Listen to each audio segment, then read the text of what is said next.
Você já percebeu que algumas das pessoas mais inteligentes que você conhece nunca chegam muito longe? Não estou falando de pessoas sem talento, estou falando do contrário. Pessoas que leem tudo, que entendem tudo rápido, que enxergam 3 passos adiante numa conversa em que os outros ainda estão no primeiro e, ainda assim, ficam paradas. Isso devia ser impossível, devia ser uma contradição, mas não é. E é sobre isso que eu quero falar hoje.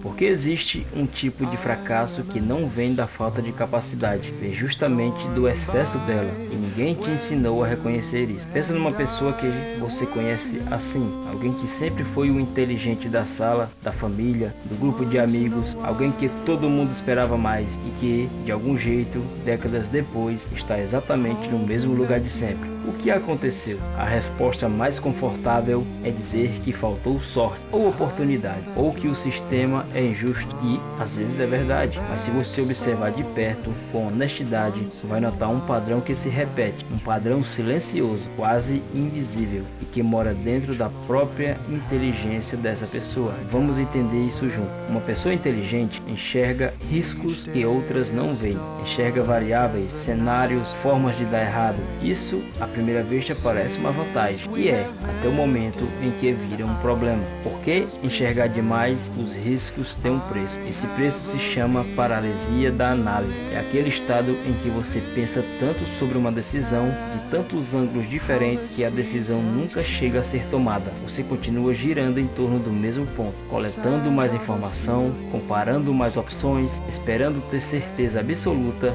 antes de agir. Só que certeza absoluta não existe, nunca existiu. Enquanto você espera por ela, o tempo passa, as oportunidades passam e quem agiu com informação incompleta já está 3 passos na frente. Existe outro comportamento quase gêmeo desse, chama-se perfeccionismo. Você conhece alguém assim? Alguém que só entrega um trabalho quando está perfeito? Só que perfeito nunca chega, porque sempre existe um detalhe a mais para ajustar, uma frase para reescrever, um projeto que nunca sai da gaveta porque na cabeça de quem o criou ainda não está bom o suficiente para o mundo ver. O perfeccionismo se disfarça de exigência, de padrão elevado, mas na prática ele é outra coisa, ele é medo. Medo de ser julgado, medo de mostrar algo imperfeito e ser visto como imperfeito também. E aqui está o ponto que ninguém fala em voz alta. Pessoas inteligentes muitas vezes têm mais medo de errar do que pessoas comuns, porque elas constroem parte da própria identidade em torno de serem as que sabem. E errar para essa identidade é uma ameaça. Viktor Frankl, um psiquiatra que sobreviveu a campos de concentração, escreveu que o ser humano não é motivado apenas pelo prazer, mas pela busca de sentido. E quando a sua identidade inteira depende de nunca falhar, cada erro deixa de ser apenas um erro, ele se torna uma ameaça existencial. Por isso você trava, por isso você prefere não tentar do que tentar e falhar diante dos outros. Isso tem um nome dentro da psicologia. Carol Dweck, pesquisadora de Stanford, chama isso de mentalidade fixa. É a crença de que sua inteligência é algo fixo, algo que já está determinado e que cada resultado é uma prova pública dessa inteligência. Numa mentalidade fixa, errar não é aprender. Errar é revelar uma limitação que você preferia manter escondida. E o oposto disso é o que ela chama de mentalidade de crescimento. A crença de que a habilidade se constrói, se desenvolve, se treina. Nessa mentalidade, o erro não ameaça quem você é. Ele apenas mostra onde você ainda precisa evoluir. A diferença entre essas duas mentalidades não está no coeficiente de inteligência, está em como você lida com o próprio erro. Agora, existe outro comportamento mais sutil ainda, chama-se procrastinação inteligente. Você já se pegou estudando mais sobre o assunto antes de começar algo, lendo mais um livro, fazendo mais um curso, assistindo mais um vídeo sobre produtividade, estratégia, sucesso? Isso parece produtivo, parece disciplina, mas muitas vezes é uma forma sofisticada de fugir da ação, porque aprender é seguro, aprender não expõe você a julgamento. Executar, sim. Enquanto você está estudando, você ainda não fracassou em nada. Você está numa espécie de zona neutra, onde o potencial permanece intacto e nada pode desmentir sua capacidade. É confortável ficar aí. É por isso que tanta gente inteligente fica. James Clear, autor que estuda hábitos, tem uma frase que resume bem isso. Você não sobe ao nível dos seus objetivos, você cai ao nível dos seus sistemas. Não importa quanto você sabe, o que importa é o que você repete todos os dias na prática. E aqui chegamos num ponto desconfortável. Talvez você tenha se identificado com algo do que eu disse até agora. Talvez você seja aquela pessoa que sempre foi elogiada por ser inteligente, que sempre entendeu as coisas rápido, que no fundo guarda um projeto, uma ideia, uma versão de si mesma que nunca colocou em prática. Não porque não soubesse como, mas porque uma parte de você sempre encontrou um motivo para esperar mais um pouco, mais um curso, mais uma pesquisa, mais um plano perfeito antes de começar. E se eu te dissesse que essa espera nunca vai terminar, que não existe um momento em que você vai se sentir suficientemente pronto, porque a preparação, quando vira um fim em si mesma, deixa de preparar você para qualquer coisa. Ela só posterga o encontro com a realidade. Existe ainda outro traço, mais orgulhoso, mais difícil de admitir. Chama-se arrogância intelectual. É a crença de que, por você entender rápido o assunto,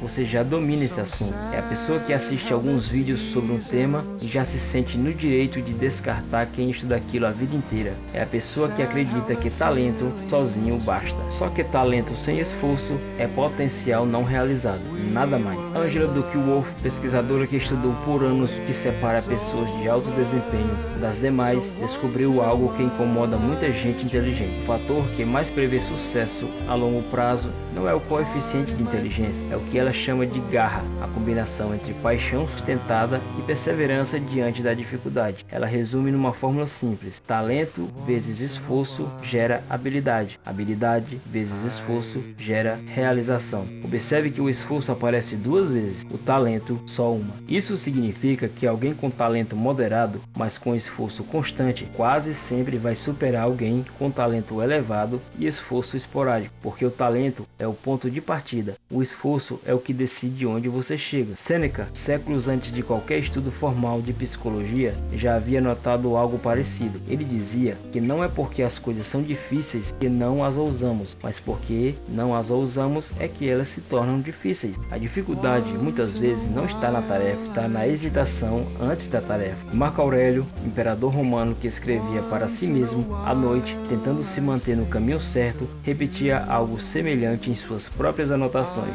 o obstáculo é o caminho. Não existe um momento em que os obstáculos vão parar de aparecer para então você agir. Os obstáculos são a própria estrutura da ação. Quem espera, eles desaparecem e está, na prática, esperando para sempre. Então, o que realmente separa a inteligência que produz resultado da inteligência que se perde em si mesma? Não é mais estudo. Você provavelmente já estudou o suficiente sobre o que quer fazer. Não é mais um plano. Você provavelmente já tem na cabeça mais planos do que conseguiria executar em 10 vidas. O que separa é a disposição de agir com a informação que você tem agora, mesmo sabendo que ela é incompleta. Cal Newport, que estuda foco e trabalho profundo, argumenta que a clareza sobre o que fazer raramente vem antes da ação. Ela vem depois. É executando que você entende o que precisa ajustar. Não é ajustando na teoria que você chega pronto para executar. Isso significa aceitar um risco. O risco de fazer algo imperfeito, de ser visto tentando e às vezes falhando diante de outras pessoas. Para alguém que construiu a própria identidade em torno de nunca errar, esse risco parece gigantesco, mas ele não é uma ameaça. Ele é apenas o preço de existir no mundo real, fora da teoria. Daniel Kahneman,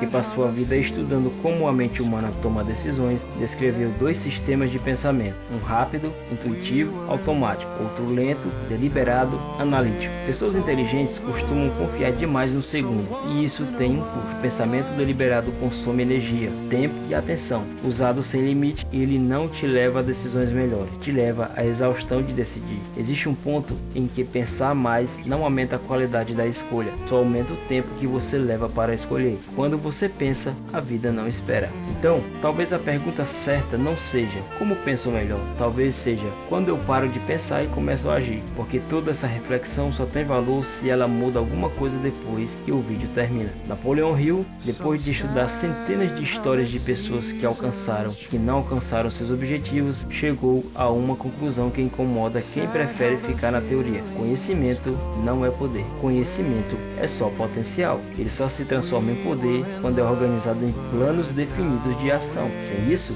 ele fica exatamente onde estava, dentro da sua cabeça, sem tocar o mundo. Isso não significa abandonar o pensamento, significa dar a ele um limite, um prazo, um ponto em que a análise para e a execução começa, ainda que imperfeito. Isso não significa também abandonar o cuidado com a qualidade do que você faz. Significa entender que a qualidade se constrói em cima de algo que já existe. Você não refina o vazio, você refina uma primeira versão, depois a segunda, depois a terceira. E cada uma dessas versões só existe porque em algum momento você aceitou entregar algo que ainda não era perfeito. A disciplina aqui importa mais do que a inteligência, porque a disciplina não depende de motivação, de inspiração, de estar no dia certo. Ela é a decisão repetida de fazer o que precisa ser feito, principalmente nos dias em que você não quer. James Clear resume isso dizendo que resultados são um atraso da sua identidade. Você não fica em forma num treino, não aprende um idioma numa aula, não constrói um projeto numa tentativa. Você se torna alguém através da repetição de pequenas ações, muito antes de ver qualquer resultado visível dela. E há algo mais silencioso que precisa ser dito: humildade. Não a humildade de duvidar da própria capacidade, mas a humildade de aceitar que entender um assunto na teoria não é o mesmo que dominá-lo na prática. A humildade de continuar aprendendo mesmo depois de já saber